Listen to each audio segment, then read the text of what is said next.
Hola, querido oyente. Antes de empezar el episodio, esta tertulia, tengo una mala noticia y es que lamentablemente no me di cuenta, pero durante la grabación tenía seleccionado un problema con el micrófono y se grabó con un micrófono de muy mala calidad en vez de el que suelo utilizar siempre. Por tanto, mi parte del audio cuando yo hablo es de una calidad pésima, la verdad. Lo siento mucho, podríamos haber vuelto a grabar la tertulia, pero como al entrevistado se lo escucha perfectamente, creo que queda mejor la primera toma de esta entrevista más que volver a repetirla porque al final ahí pues se pierde la espontaneidad, se pierde pues la calidad un poco de la entrevista. Así que mis disculpas, siento este error, no volverá a pasar. Se me escucha lo suficiente para saber lo que estoy hablando, pero la calidad es muy mala y simplemente quería daros el aviso. Sin más, vamos allá con el episodio.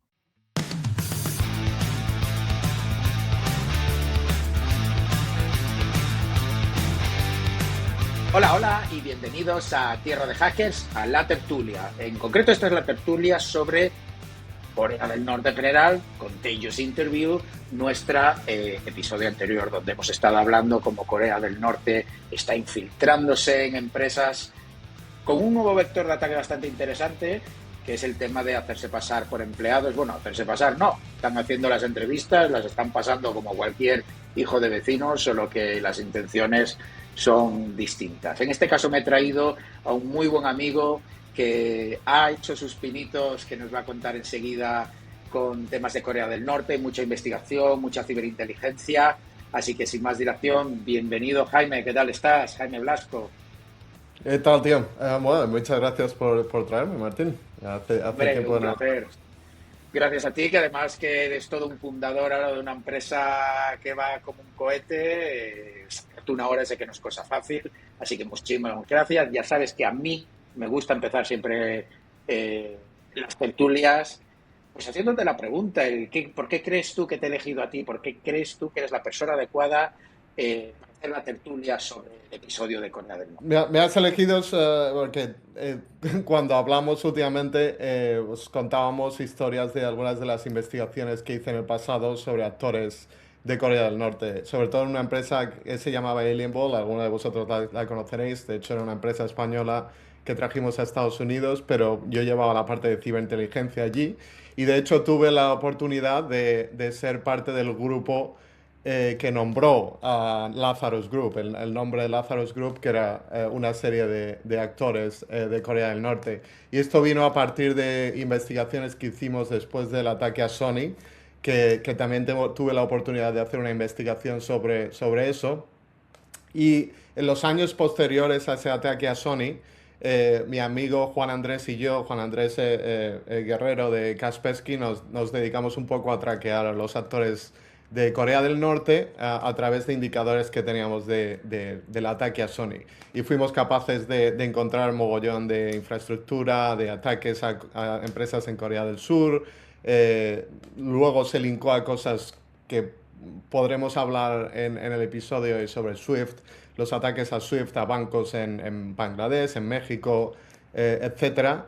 Y bueno, tuve la oportunidad durante muchos años de hacer investigaciones orientadas a los actores de Corea del Norte. Vamos a hablar de todo esto porque aparte, bueno, lo primero, qué guapo, no sabía que era parte de la nomenclatura de los APTs norcoreanos. Eso me mola mucho, eso entre cubatas con coneos. Voy a decir, yo tengo un amigo que le ha puesto el nombre a un grupo de hackers que trabajan para Kim Jong-un. Ahí es nada, ¿eh? Yo, no eligieron el nombre que yo quería. Yo, de hecho, lo quería llamar Los Entrevistadores, por la película era de Interview. Si recuerdas, el motivo Justo, por sí, la sí, que sí. hackearon a Sony fue porque se molestaron por la película de Interviewer. Y yo quería llamar al grupo de Interviewers, los entrevistadores, pero no cayó mucho. Pero al final no, la que tú elegías no salió. ¿Quién fue el que, no sé si se puede decir, el que dijo lo de Lazarus? Y no recuerdo de qué venía lo del Lazarus Group. Creo que el Azure lo eligió una de las researchers en Noveta, era una de las empresas que también participó en este grupo. Eran Noveta, Alienball, Kaspersky y otros. Y si no recuerdo mal, fueron los que eligieron ese nombre. Pues hubiese sido perfecto, porque si bien de aquella lo hacías en referencia a la película que hizo, bueno, que como productor estaba Sony, que no les gustó nada porque se reían básicamente del régimen norcoreano y acabaron hackeándolos, pero ahora con esta noticia actual de los Contagious Interview, tío, al final el tiempo te ha dado la razón, es lo único Sí. que digo. Hubiese sido mucho más preciso los entrevistadores, pero a lo mejor no es tan catchy. Oye, mira, te quería preguntar, ¿no te da mal rollo, tío? Que bueno, tú seguro a Corea del Norte no vas a ir nunca, porque bueno, se puede ir de turismo. Pero vamos, yo que tú no pondría pie ahí porque no sales. No, a ver, obviamente Corea del Norte no es uno de los sitios que me gustaría visitar. Me gustaría visitar, pero obviamente no sería ideal. Pero no sé, a ver, hay muchos researchers y siempre tienes que tener cuidado, pero yo creo que Corea del Norte no es uno de los, no es uno de los países donde más cuidado tienes que tener. Sinceramente, China, Rusia, si estás enfocado en grupos de esos países, es un poco más complicado. Incluso, por ejemplo, yo tengo amigos que hacían investigaciones sobre pues, potenciales grupos de Israel o Estados Unidos, y ahí sí que tienes que, obviamente, tener mucho más cuidado. Curioso, porque, claro, yo digo, Corea del Norte, pues la democracia brilla por su ausencia, cualquier cosa en contra del líder supremo, pues te corta cortan el pescuezo, bueno, en este caso allí normalmente te ponen a hacer trabajos forzados. Ostras, pero tú lo que me estás diciendo es que no, donde hay que tener cuidado es en los países que todos entendemos como aliados. Bueno, a día de hoy, tal como está el panorama, no, pero ya me entiendes, Israel, Estados Unidos, y aquí tú donde no puedas decir, no te cortes y me dices que de eso no puedes hablar, pero si tú investigas esto, yo con lo que entiendo es que vas allí y no sales. O sea, ¿qué te pasa en Estados Unidos o Israel? Bueno, el Mossad desaparece, se imagino, por parte de Israel. ¿Y en Estados Unidos qué pasa? ¿Te quitan la green card o hacemos algo, o te meten en Guantánamo? A ver, yo nunca me he dedicado a grupos, no me he enfocado a grupos sobre todo por esos temas, pero muchas veces lo que te encuentras haciendo research es tú puedes encontrar una campaña y no sabes quién está detrás de esa campaña. Y muchas veces si publicas sobre esa campaña, puedes poner en jaque operaciones militares de inteligencia antiterrorista y es muy complicado. Muchas veces simplemente nos centramos en la parte técnica, pero hay que darse cuenta que detrás de esas campañas muchas veces hay operaciones de law enforcement o militares o antiterroristas y puedes poner vidas en peligro. Y tengo casos que no puedo contar, pero de otra gente que han estado en medio de una de estas operaciones y han tenido que decidir si publicaban cierta información o no. Y muchas veces no tienes el contexto, porque no puedes de repente llamar y decir, oye, este payload es vuestro o esta infraestructura es vuestra. Es muy complicado. Aquí es donde nos acercamos a las películas de espionaje, a toda esa parte de Hollywood, pero desde el punto de vista real. De hecho, nos estamos desviando un poco del tema y a la vez no, porque esto es justo por lo que quería entrevistarte también, porque tú tienes mucha experiencia, contactos y cercanía con toda la parte de threat intelligence, pero no de mirar los y ya está, sino de estar ahí en el meollo que llega a tocar la geopolítica, que es un poco como tú estás diciendo. Israel, Estados Unidos, pues el famoso ataque contra la infraestructura nuclear de Irán, ¿no? Con Net, claro, y yo estoy pensando, ostras, muchas veces son empresas estadounidenses las que descubren este tipo de operaciones encubiertas, y es lo que dices tú. Ostras, por un lado tengo que publicar esto, sobre todo si se utilizan exploits de Zero Day que están afectando a todo el mundo, pero luego, claro, el gobierno te va a decir, oye, chaval, o lo que dices tú, puede haber espías sobre el terreno y les pones en peligro, yo que sé, mil cosas de estas, ¿no? Es un poco por dónde van los tiros que mencionas. Sí, desde luego. Pues una de las cosas que a mí me gustaba hacer cuando miraba estas operaciones para hacer atribuciones es lo que llamo victimología, ¿no? Que es mirando a las víctimas que están afectadas, muchas veces te puedes hacer una idea de quién puede estar detrás de ello. Muchas veces es muy obvio. Hay actores que son mucho más sofisticados que incluso intentan esconder esa victimología, comprometiendo a víctimas que no tienen nada que ver con las campañas para poder evitar esa atribución. Pero en general puedes ver, por ejemplo, podemos hablar de ciertas campañas de Corea donde era claro que quién estaba detrás gracias a ver un poco qué víctimas estaban afectadas. Imagino que sus principales objetivos serían Corea del Sur y Estados Unidos. Puede ser.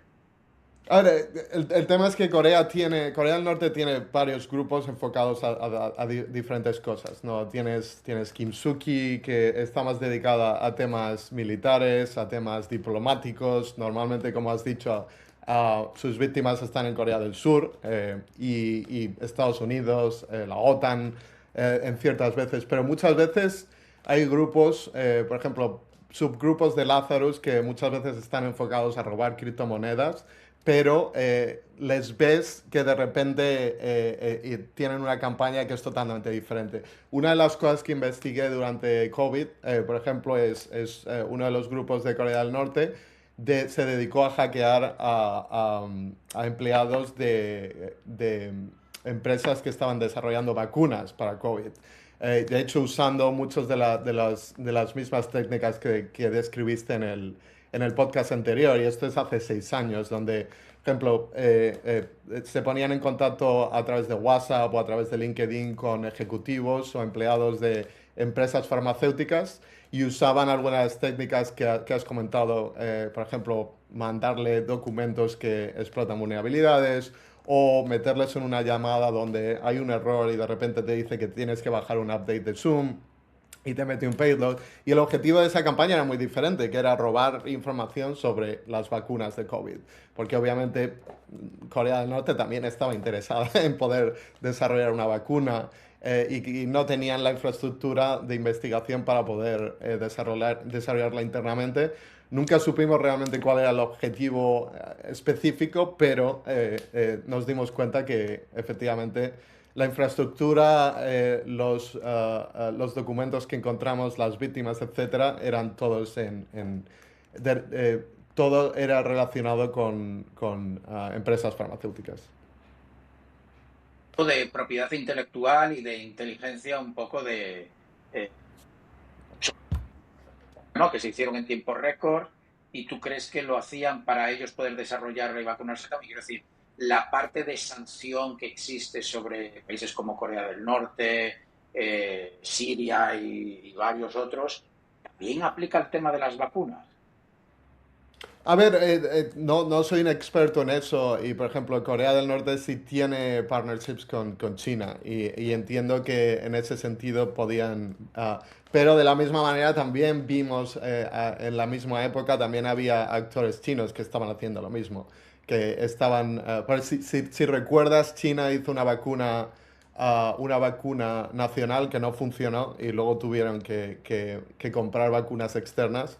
Pero entre todo ese jaleo también vimos que había actores chinos que estaban enfocados en hackear información relacionada con vacunas occidentales.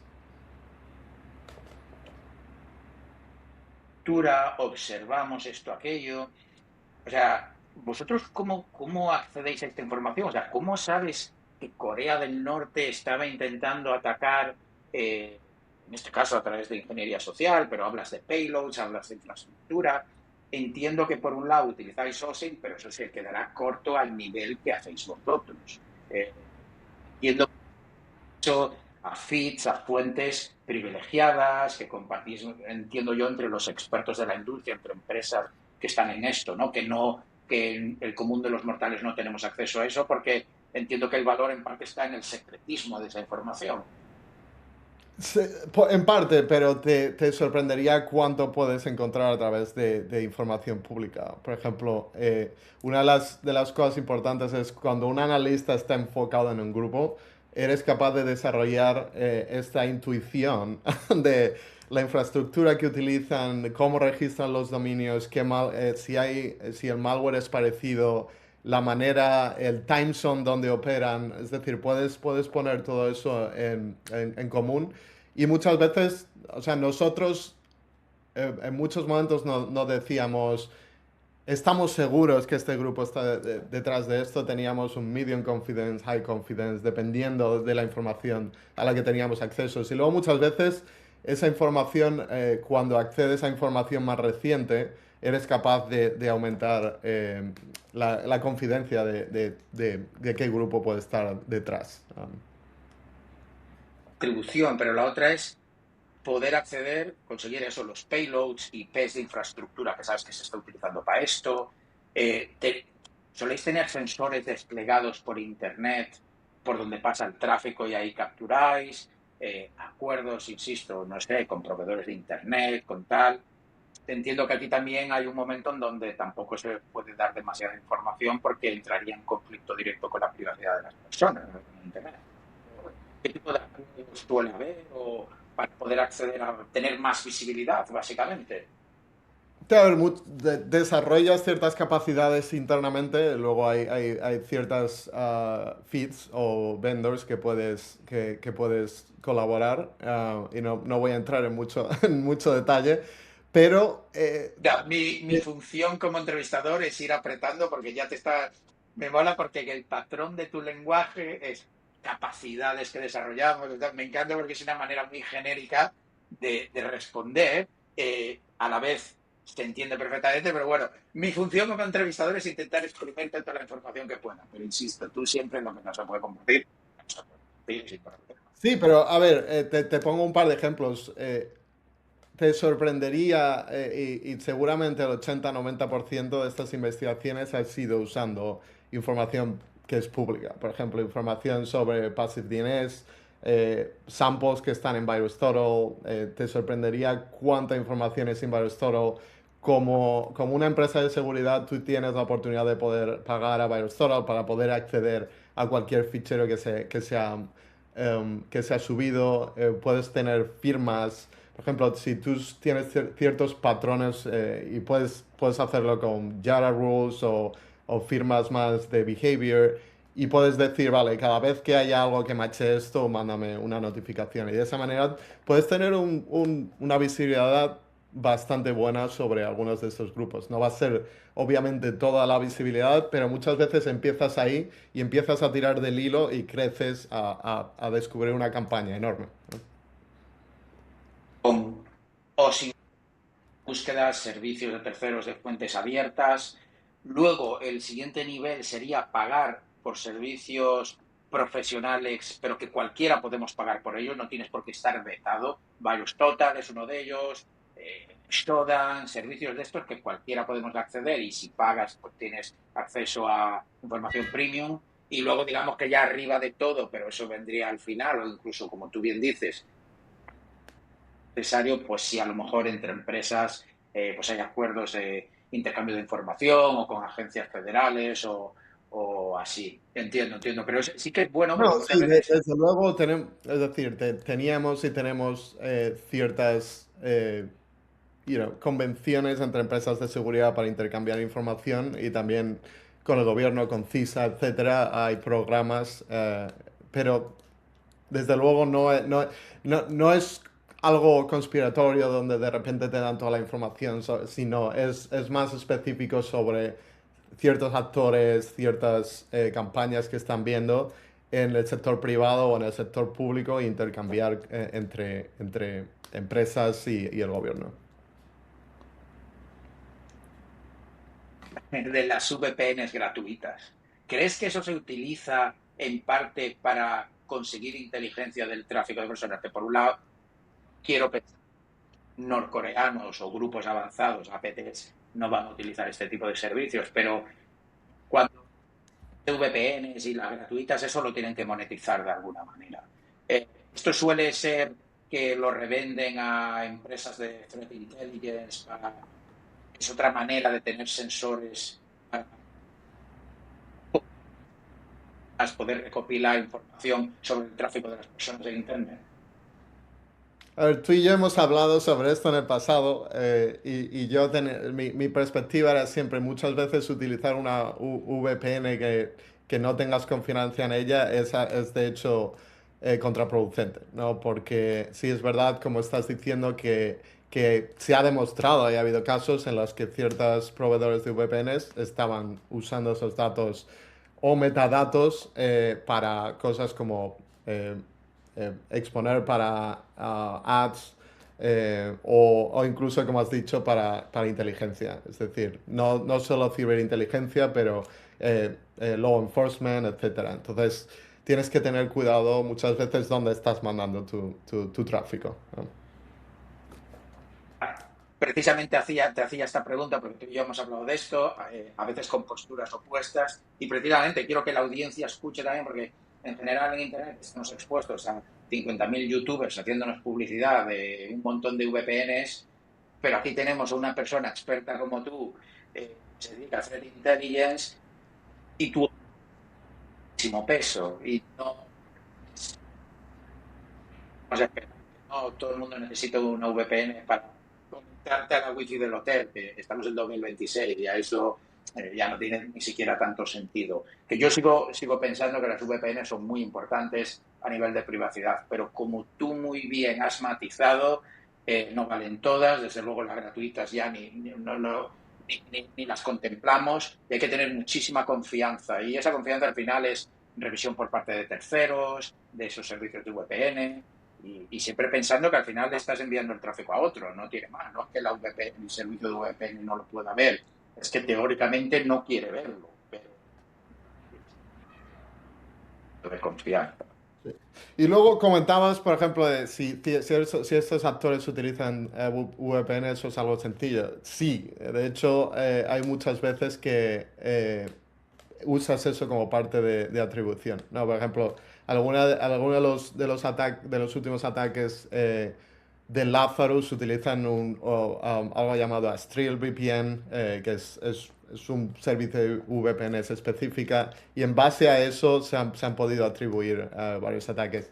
Muchas veces puedes usar eso para detección también, es decir, si ves tráfico de esa VPN, poder hacer ciertas investigaciones, etcétera. Pero al final todo lo que usas, todos los patrones crean un rastro en los que investigadores pueden tirar del hilo. Y muchas veces no es una cosa, es la combinación de 7 cosas diferentes que te permiten, que te permiten desarrollar un poco un profile, lo que llamamos los TTPs de ese adversario, ¿no? Es súper humano. Al final, todos tendemos a hacer las cosas de una cierta manera.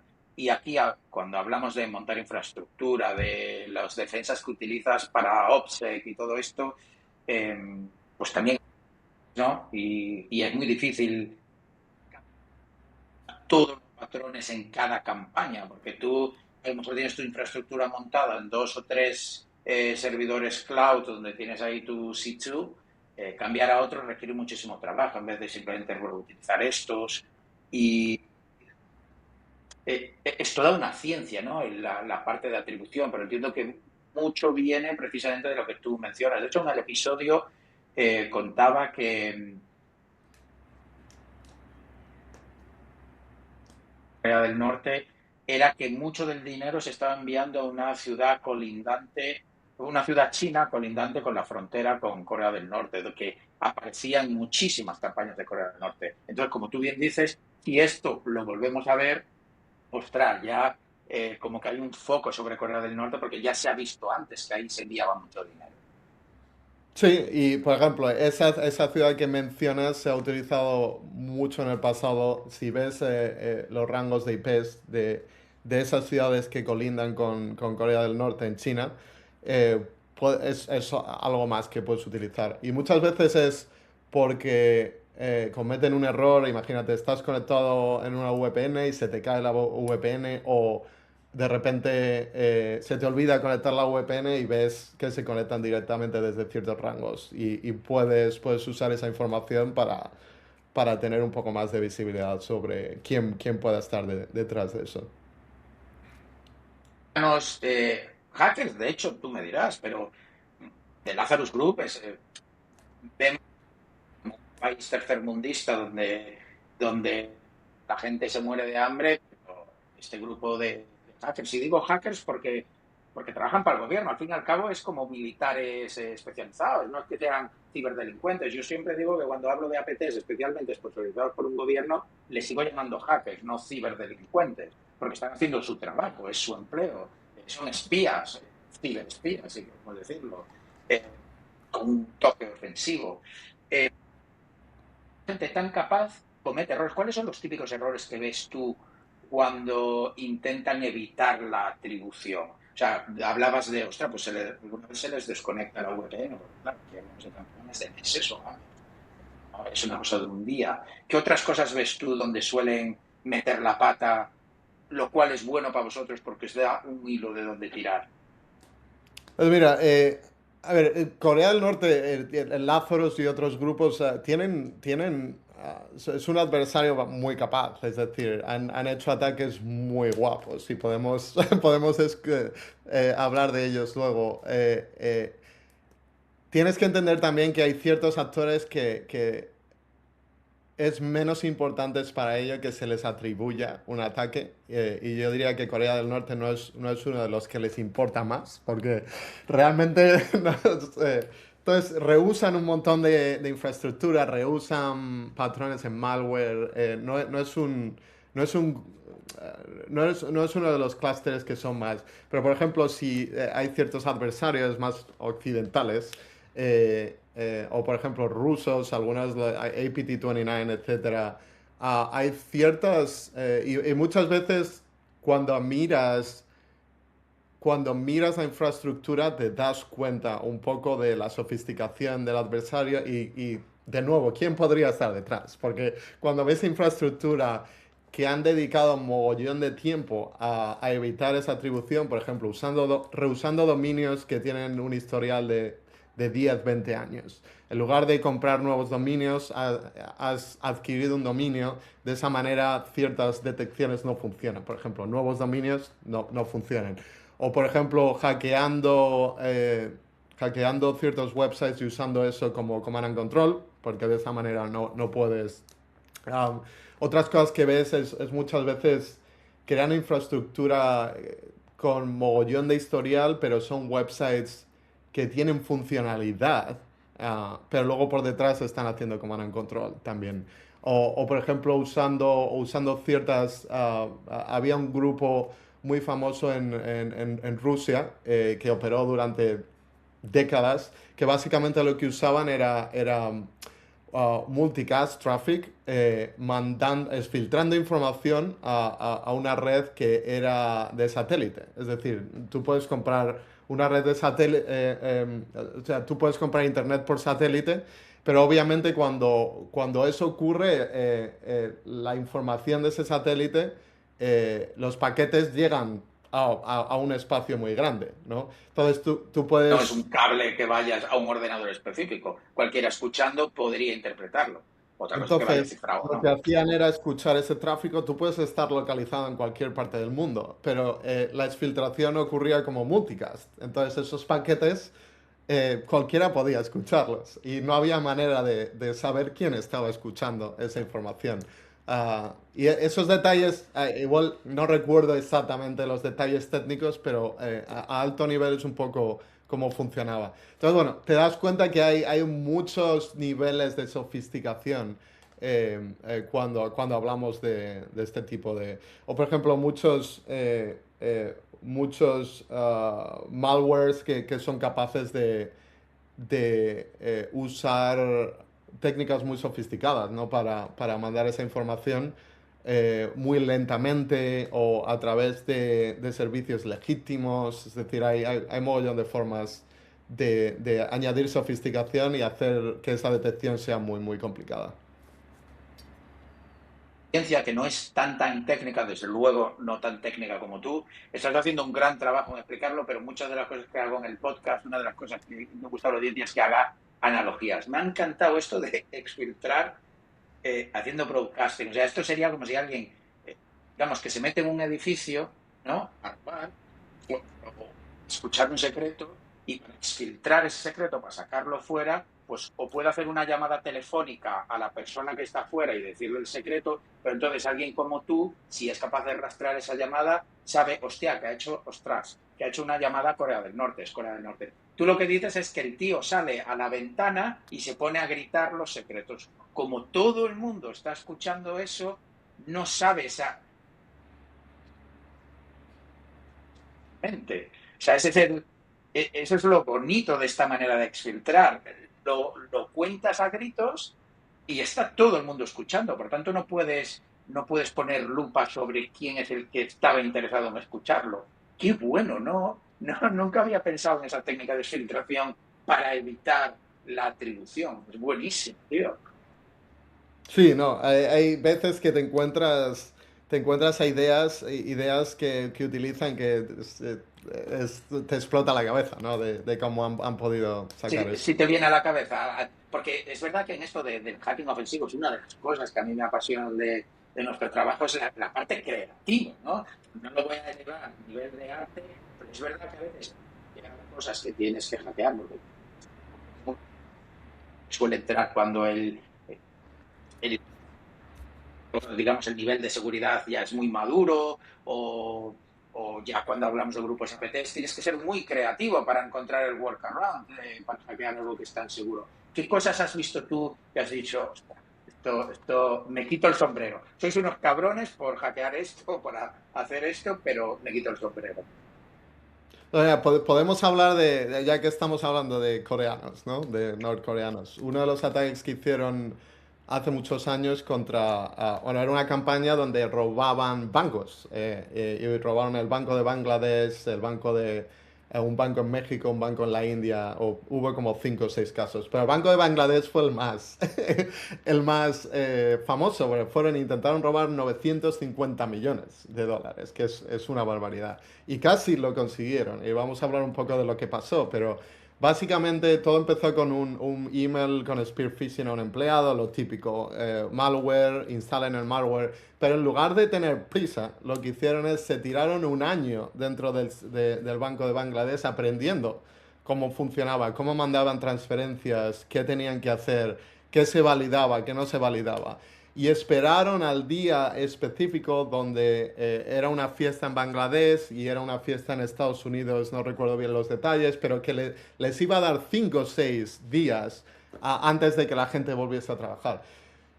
Sabían que había un problema, que es cuando hacías una transferencia SWIFT, en el Banco de Bangladesh se enviaba la petición a imprimir a una impresora y alguien lo validaba manualmente. Entonces, construyeron un malware que básicamente en memoria era capaz de interceptar lo que iba a ir a la impresora, cambiar la información y la impresora, lo que veías en la impresora y en la aplicación era totalmente diferente a la transacción SWIFT que se había enviado. ¿Vale? Fueron capaces de mandar 5 transacciones válidas al Banco de la Reserva de Nueva York, creo que fue. Y creo que hubo otras 30 que se bloquearon porque tuvieron un par de fallos, ¿vale? Y esto no se hubiese detectado si no fuese porque la cagaron en un par de tonterías. Uno, que escribieron una palabra mal en lugar de Júpiter. Que cometieron un error Sí, al un poner la typo. transacción. Sí. Y el otro fue que uno de los nombres que utilizaron dio la casualidad que era el mismo que estaba en un blacklist de antilavado de dinero de algo totalmente que no estaba relacionado con esto. Y esas dos cosas Pero de consiguieron milagro. bloquear esas transacciones, si no, se hubiesen llevado todo esto. Y aún así fueron capaces de robar bastante pasta gracias a esto. Hicieron lo mismo en México, hicieron lo mismo en la India. Es decir, que, como ves, son gente muy insistente y muy inteligente. Es decir, son capaces de hacer campañas muy sofisticadas, ¿no? Las cosas que veo y que ya has mencionado varias veces, tío, no falla, macho. Podemos hablar desde el hackeo del novio celoso a su novia a Corea del Norte robando casi 1 billón de euros de un banco, empieza por ese engaño inicial, empieza por ir a por el factor humano. Eh, Tú que eres un emprendedor nato con muchísimas empresas, con varias empresas ya a tus espaldas, tío, no hemos solucionado esta parte. ¿Qué pasa con eso? Eso por un lado. Y luego, que cuentas de que se modificaban, digamos, los metadatos, es como si yo estoy yendo con el coche a 200 por hora, pero he hackeado el coche de tal manera que el tacómetro me dice que son 100, ¿no? Es decir, el feedback estaba manipulado, pero el coche seguía yendo a 200, porque en este caso se transfería el dinero, pero no se llegaba a imprimir. Eso es brutal y requiere muchísima sofisticación. Tanto es así que tú decías que estuvieron un año ahí en silencio, solo aprendiendo cómo funcionaba todo el sistema bancario y en concreto el protocolo SWIFT para hacer transacciones internacionales. Es que la historia es brutal. Sí, y decir, entre estos hackeos bueno, podemos hablar un montón de todos los hackeos a empresas de criptomonedas, etcétera. O sea, se estima que han entrado en Corea del Norte varios billones de dólares. Es decir, si ves el Producto Interior Bruto de Corea del Norte, esto es como 10 o 20% de toda la pasta que son capaces de adquirir, porque están bloqueados internacionalmente. Entonces, se sabe y el FBI ha publicado, bueno, la ONU, etcétera, han publicado reportes donde se sabe que el por qué están haciendo esto es para fundar un poco el tema de misiles balísticos y el tema, el programa nuclear, ¿no? Es decir, que todo lo que estamos mencionando es dinero que va al programa nuclear y al programa de misiles balísticos de Corea del Norte. Es decir, que si lo piensas es como una película, ¿no? Uh, Tal cual, tío, tal cual. Es mejor que una película. O sea, primero, hackean por necesidad. Quizá por eso también son tan buenos, porque es que no les queda otra. No les queda otra. Entonces, y volviendo al episodio, o sea, tenemos robos de bancos para ganar dinero. Luego tú nos comentarás casos de robos de empresas de criptomonedas para ganar dinero. Y ahora estamos viendo que, oye, ¿qué os parece si en vez de hackear como tal, nos ponemos a trabajar con empresas americanas que pagan súper bien y trabajamos para muchas a la vez? O sea, tú has mirado, no sé, tú ahora ya estás a otras cosas porque eres el fundador de Notch Security, que ya no está tanto, yo creo, en Threat Intel a este nivel, pero has estado algo en contacto, has sido víctima quizá de algún empleado falso de Corea del Norte, porque yo conozco ya un caso cercano que sucedió al día siguiente de, de yo publicar el podcast. Es decir, eso está pasando. Y está pasando aquí en España también. Sí, yo no lo he vivido personalmente, pero he tenido la oportunidad de hablar con víctimas y hablar con los jefes de seguridad de empresas que han sufrido esto. Y es algo muy complicado. Es decir, creo que no es imposible y al final cuando te ocurre lo que haces es analizar un poco tus procesos internos de recruitment y te das cuenta que el problema es que no estabas haciendo tu trabajo efectivamente. Pero aún así, es decir, tú hablabas de hecho en el episodio del el nivel de automatización de todo esto. Es decir, de hecho, alguna de las conversaciones que tenía con una persona que trabaja en uno de los recruitment firms más grandes, de los que reclutan, están hablando que la mayoría de los currículums que reciben son falsos y son de norcoreanos. No es una pequeña, es la mayoría de ellos. Entonces, muchas empresas tienen el problema de filtrar lo que es real. Y obviamente con inteligencia artificial esto se está convirtiendo en una pesadilla, ¿no? Porque es súper fácil generar no solo currículums y no solo historiales y repositorios de GitHub sino que puedes generar la vida de una persona en segundos y hacerlo súper realista. Anteriormente podías automatizar las cosas, pero no era tan realista. Hoy en día con los últimos modelos, puedes hacer algo súper, súper realista. Y está haciendo que sea muy complicado para estas empresas detectar lo que es verdad y lo que es mentira. De hecho, Hablando de otra cosa bueno, pasó hace un par de semanas, obviamente lo habrás visto, es el ataque de supply chain a Axios, a uno de los paquetes de Node. Estos fueron también los norcoreanos, ¿vale?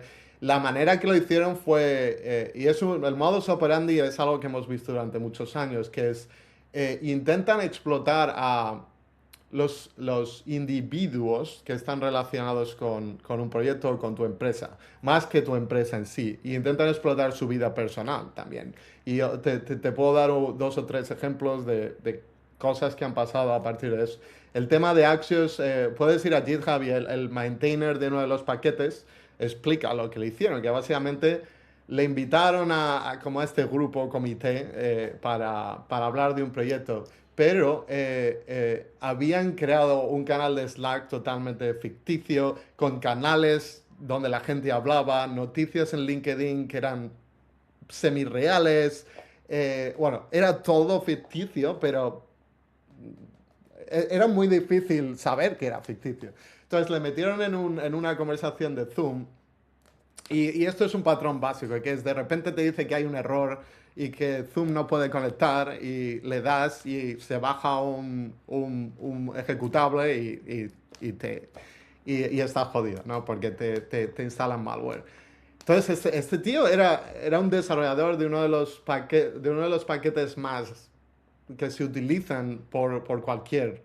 Es decir, básicamente la mayoría de gente que utiliza Node tiene este paquete instalado. Y de hecho, bueno, no se lo viste hace dos, Bien. tres días, OpenAI ha publicado un artículo diciendo que fueron afectados, que seguramente no pudieron robar nada, pero que aún así van a revocar los certificados porque no están totalmente seguros.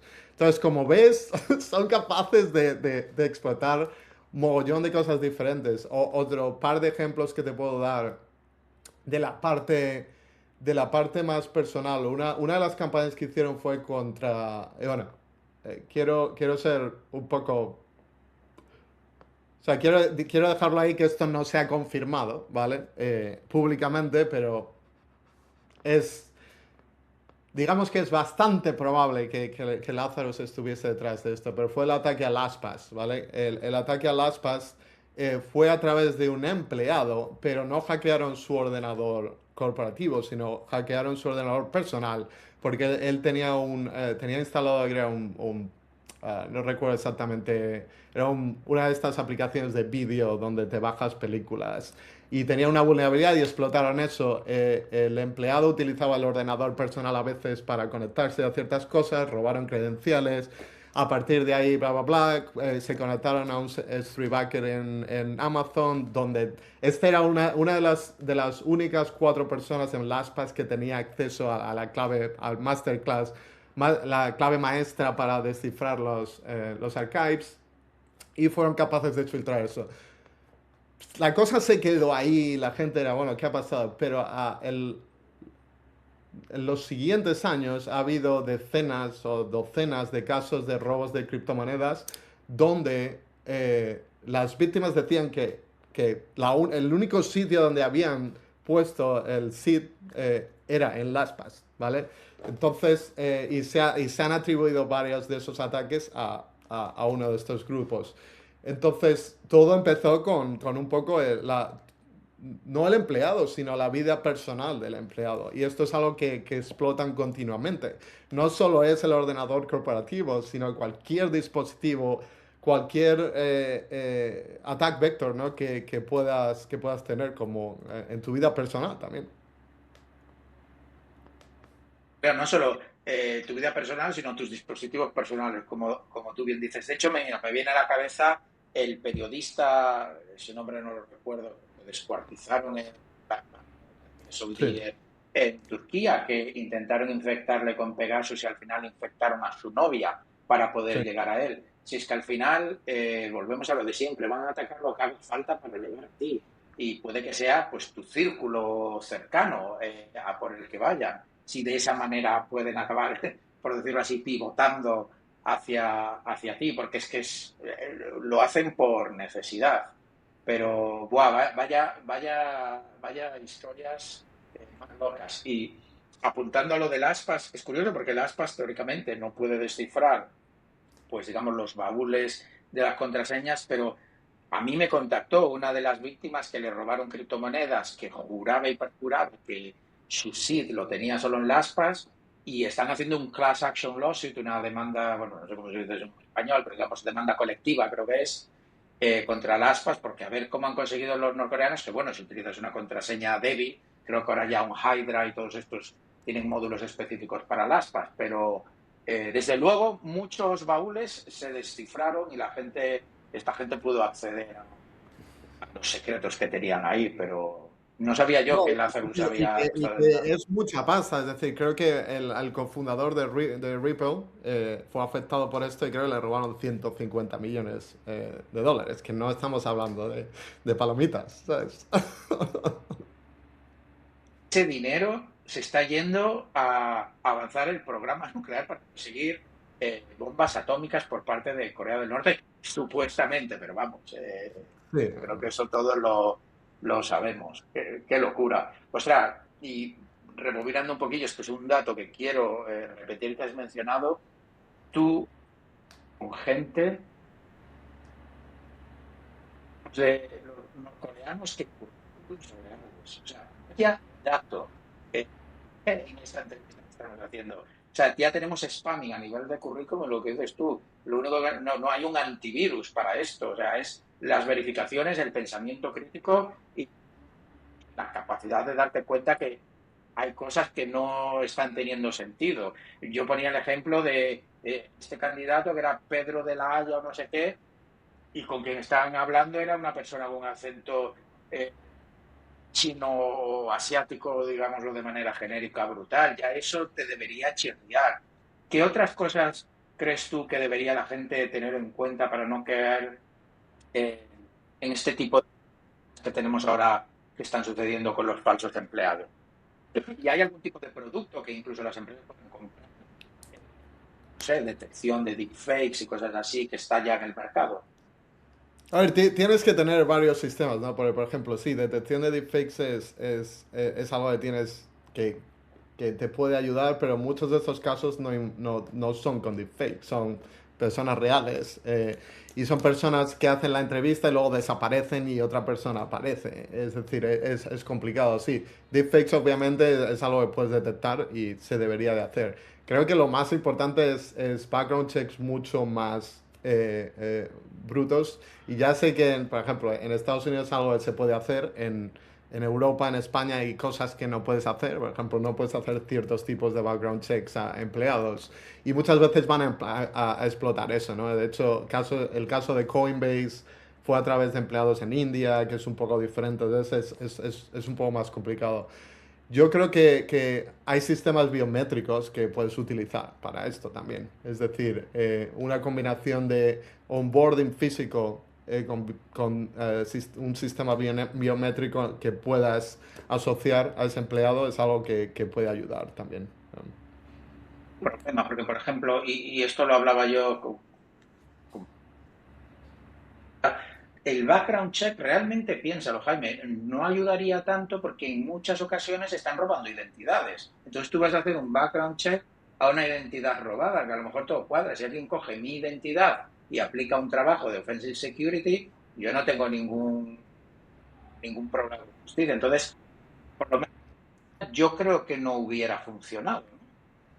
A ver, pero ahí es donde es decir, me refiero a background checks que son un poco más Como tal, complicados. sino revisar este candidato a fondo. Sí, Eh, por ejemplo, cosas que vale. se hacen en cripto con no, KYC, por ejemplo, el tema de detectar si la identidad que se está utilizando se ha comprometido en algún momento o puede estar comprometida. Es decir, hay muchas cosas que puedes hacer aparte de un background checks básico, ¿no?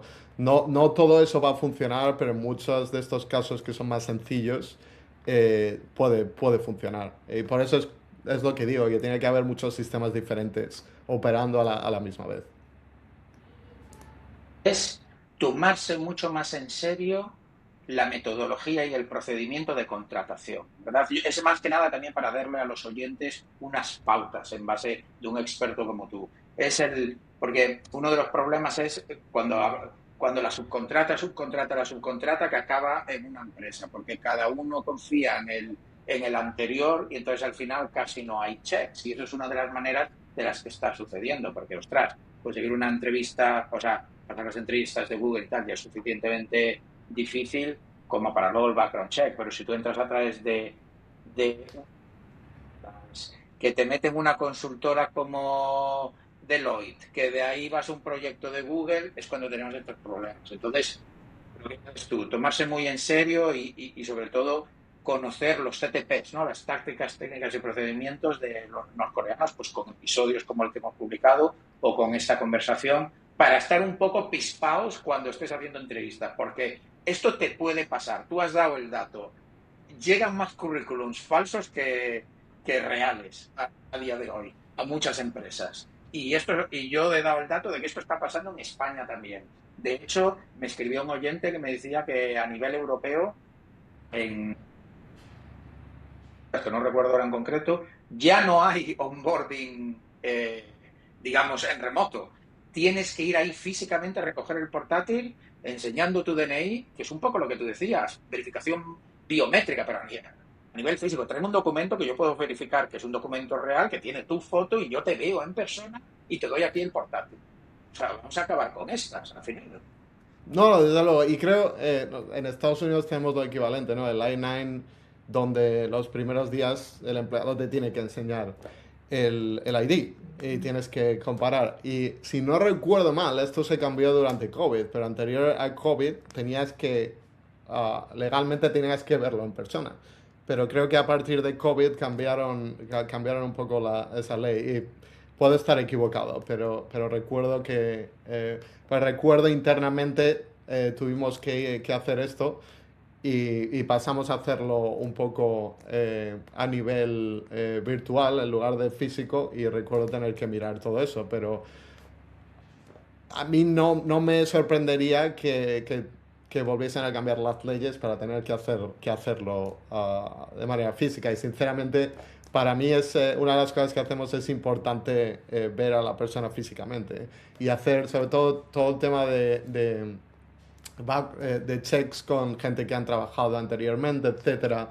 Puedes reducir un poco el riesgo. Nunca te vas a quitar el riesgo 100%, pero puedes reducir un poco y empezar a encontrar ciertas cosas. El problema que vamos a tener también es con inteligencia artificial todo esto se va a convertir va a ser muy difícil, ¿no? Porque todo va a ser fake, pero todo va a ser creíble. Incluso el trabajador que está haciendo el trabajo puede tener un cloud code trabajando por él y hay ciertas...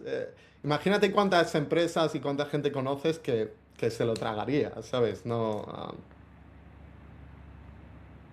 La inteligencia artificial y que todo va a ser fake. Es buenísimo porque he visto la vuelta de tuerca porque empezaron a publicar con esto de la nave de Artemis 2 dando la vuelta a la Luna, ¿no? Pues ahí tienes a los terraplanistas y los conspiranoicos de turno publicando imágenes de supuestamente, pues claro, al estar pues sin gravedad, pues se publicaban en los telegrams y en los twitters de toda esta gente imágenes de los astronautas como sobre pantalla verde, ¿no? Que era todos CGI y como colgados, suspendidos en el aire y tal, pero eso era un fake. O sea, esas imágenes estaban hechas con inteligencia artificial. O sea, lo que te estoy diciendo es que el fake se hace un fake del fake. O sea, que me parece la leche. Estaban haciendo imágenes fake de supuestamente lo fake que era los astronautas que estaban orbitando la Luna, tío. O sea, lo de la inteligencia artificial es la leche, porque ahora cualquier descerebrado te puede hacer ahí imágenes y tiene un altavoz bueno, esto ya lo hemos hablado mucho, pero el pensamiento crítico es realmente lo único que nos va a salvar. Y en general yo lo suelo atribuir a temas de desinformación, pero aquí lo podemos llevar al caso de que no te comprometan tu empresa, no haya empleados ahí que no deberían estar, porque es que al final es lo único que nos queda con la inteligencia artificial, el ser avispados y decir, aquí hay algo que me huele mal, que no me cuadra. Ya, el problema es cuando mezclas eso con el reclutamiento de gente que igual no sabe que está metida en este tipo de tema, ¿no? El tema de las granjas de ordenadores aquí en Estados Unidos. Entiendo que muchas de esas personas no entienden lo que está pasando y de hecho eligen a gente que están en situaciones socioeconómicas un poco complicadas y igual no tienen formación y es complicado. De hecho voy a dejar ahí un poco un poco de ciencia ficción, ¿no? Pero uno de los libros que leí hace poco se llama Demon, el autor es Daniel Suárez. Es un poco de una inteligencia Buenísimo. artificial que no es ni siquiera inteligencia artificial, ¿no? Eso es un poco machine learning, ¿no? Pero básicamente no voy a contar la trama mucho para joder el vídeo, el libro. Pero básicamente el algoritmo contrata a gente en el mundo real para hacer ciertas cosas, ¿no? Y claro, si mezclas un poco la automatización con gente, también puedes, imagínate toda la información que existe en Internet sobre todas las personas, ¿no? A ver, tú estás un poco dedicado a la privacidad, ¿sabes cuándo puedes aprender sobre una persona en Internet? Muchas veces puedes aprender más de lo que ellos te entienden de sí mismos, ¿no? Imagínate la capacidad incluso con los modelos actuales de hoy en día, de buscar ciertos perfiles de gente que puedas explotar o automatizar un poco el blackmailing de gente, ¿no? Imagínate, tú puedes encontrar. Imagínate que puedes automáticamente hackear cuentas de correo, buscar fotos comprometidas, hacerles blackmailing automáticamente, reclutarlos. Esto es algo que se podría hacer con la tecnología actual, es decir, es complicado, pero hasta cierto punto podría funcionar. Y los modelos que tenemos a día de hoy son los peores modelos que vamos a tener el resto de nuestra vida. Es decir, que estas cosas están evolucionando muy rápido y no estoy contando de, no quiero hablar de la AGI, pero más de modelos que sean extremadamente inteligentes que un humano puede usar para explotar y automatizar este tipo de esquemas, ¿no? Terminando, iba un poco por ahí, quería preguntarte cómo ves el futuro, que ya has ido contestando un poquito a esto, pero desde el punto de vista específico de Corea del Norte, ¿qué crees que es lo siguiente que van a hacer? Porque parece que van, o sea, seguro va a tener que ver con el tema de género, pero del norte crees que van a incrementar sus capacidades de hacking porque es como realmente les está funcionando al conseguir dinero. Y luego en general, ya que hemos sacado el tema de inteligencia artificial.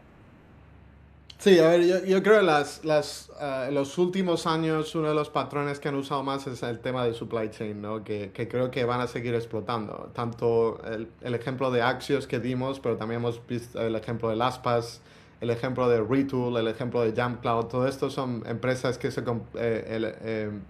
Corea del Norte comprometió. Y no era para robar datos o explotar esos vendors, esas empresas, sino querían explotar a sus clientes. Entonces, muchas veces, si quieren hackear yo qué sé, una empresa de criptomoneda, no hackean directamente esa empresa, sino que utilizan un ataque, lo que llamamos supply chain, un proveedor, para hackear ese proveedor y acceder a la empresa que quieran hackear. Entonces hemos visto un montón de ejemplos. Muchas veces, hace unos años vimos un ejemplo que fue un doble supply chain, que fue increíble. Básicamente hackearon, no recuerdo el nombre de la empresa, era un software de finanzas para hackear una empresa que se llama 3CX, que era una empresa de videollamadas, y Tenemos luego un con episodio. 3CX, y básicamente el primer payload que explotaba a todo el mundo, y el segundo payload solo explotó a una empresa de criptomonedas. Entonces son capaces muchas veces de jugar durante mucho tiempo para acceder a la empresa específica que quieren hackear, ¿no? Y tienen la capacidad de tener paciencia y de usar estas campañas que muchas veces son súper planificadas y complicadas, ¿no? Muchas veces es una empresa como Coinbase, por ejemplo, el nivel de seguridad que tienes es muy alto, pero todos los proveedores que tienen no van a tener el mismo nivel de seguridad. Muchas veces explotando ese vínculo es mucho más fácil, ¿no? Muchísimas gracias por dedicarnos no solo tu tiempo, sino tu conocimiento, súper valioso para la audiencia de Tierra de Hackers. De verdad, te lo agradezco un montón. Te debo unas copas cuando nos veamos, probablemente en Las Vegas para Black Hat y DEFCON. ¿Vas a estar por allí?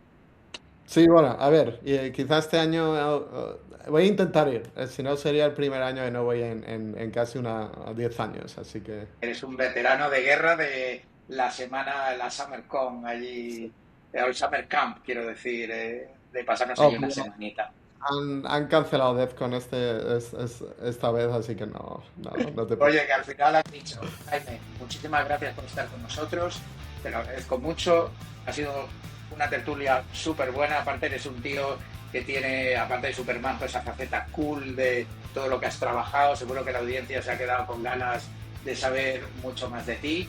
Eh, no queda mucho más que hablar, ya te iré metiendo más presión para que encuentres más cositas, pero muchísimas gracias por venir al podcast. No, muchas gracias Martín y gracias a los oyentes.